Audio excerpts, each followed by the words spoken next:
La desaceleración económica de España es un hecho.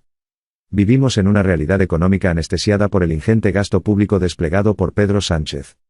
El gobierno lleva meses vendiendo las bonanzas de la economía, retorciendo la realidad, exagerando e incluso mintiendo al decir que la economía española era el asombro del mundo, que multiplicaba por 4 su crecimiento, que la inflación bajaba y que la economía iba como una moto. Todo falso. Los fríos datos dicen otra cosa, tal y como vemos con la publicación del dato del ITR 2023 de la Contabilidad Nacional Trimestral, donde el PIB se desacelera.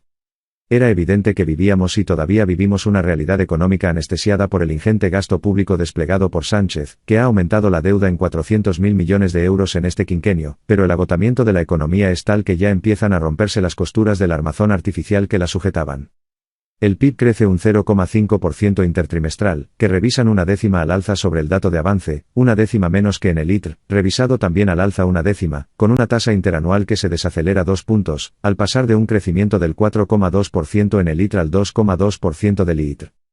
La demanda externa se hunde, debido principalmente a nuestras exportaciones, que caen un 3,2% trimestral, empeorando 7,8 puntos respecto al trimestre anterior.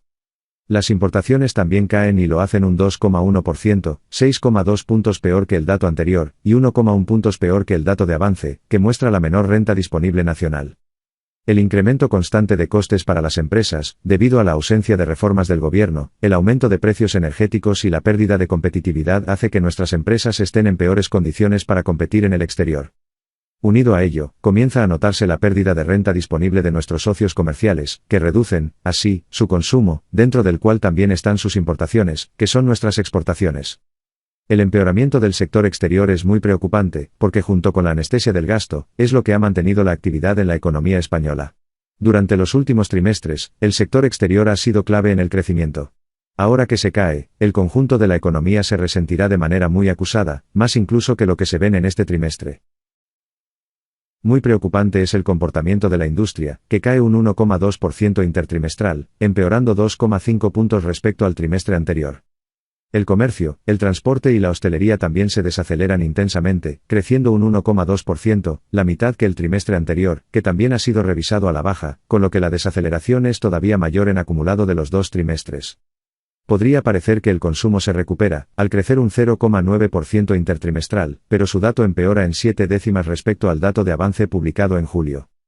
El dato de crecimiento intertrimestral es sostenido, en gran parte, por el extraordinario crecimiento de las instituciones sin fines de lucro al servicio de los hogares, ISFLS, que crecen un 5,7% intertrimestral frente al 0,4% del dato de avance de julio, y al gasto público, que crece un 1,6%, una décima más que el dato de avance de julio. Es decir, no hay auténtica generación de actividad, con el consumo de los hogares ralentizándose con fuerza.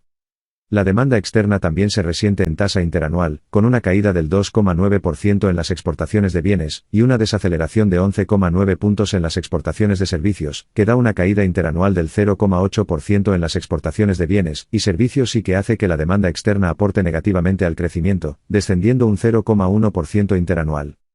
Es el gasto público el que también en tasa interanual sostiene artificialmente la actividad, con un aumento del 4,1%, 3 décimas más que el dato de avance publicado en julio, y más del triple que el trimestre anterior.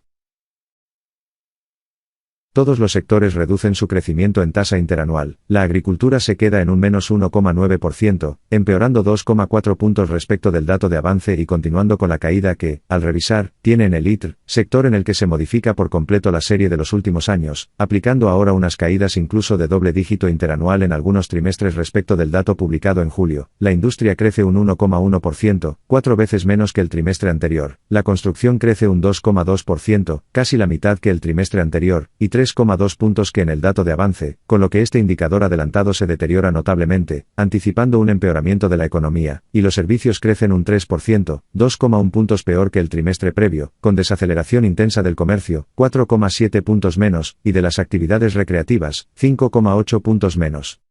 En cuanto al empleo, las horas trabajadas se quedan en un 1% de crecimiento frente al 1,8% previo, con caída de un 0,6% en la industria. En este contexto, la productividad de los puestos de trabajo a tiempo completo se hunde, al caer un 0,8% interanual, frente al crecimiento del 1,7% previo. La productividad por hora trabajada se queda en la mitad del crecimiento del trimestre anterior. Todo ello, con un importante incremento de costes laborales, que pasan de un crecimiento del 4,3% interanual a un 6,2%, mientras que las remuneraciones de asalariados crecen por debajo de dichos costes laborales, con lo que en esos costes laborales está influyendo al alza el conjunto de costes sociales derivados de los incrementos de cotizaciones puestos en marcha por el gobierno, de manera que perjudica a la competitividad de las empresas. Si se analiza, por tanto, en profundidad, los datos son bastante raros y malos más allá de la superficie. La industria, la construcción, la desaceleración intensa del sector servicios, hace que veamos que la economía no se comporta bien, cómo el crecimiento se está sosteniendo con el crecimiento revisado extraordinariamente al alza de las ISFs y del gasto público, cómo la agricultura, en interanual, es cambiada en toda la serie con caídas que llegan al doble dígito, y cómo el sector exterior, el otro sostén de la economía durante este tiempo, retrocede intensamente, taba a simple vista todavía .to en exportaciones, por pérdida española de competitividad y pérdida de renta disponible de nuestros socios, acompañada de una caída de importaciones, fruto de la pérdida de poder adquisitivo nacional. Es, desgraciadamente, una realidad de intensa desaceleración de la economía española, aunque no se percibe.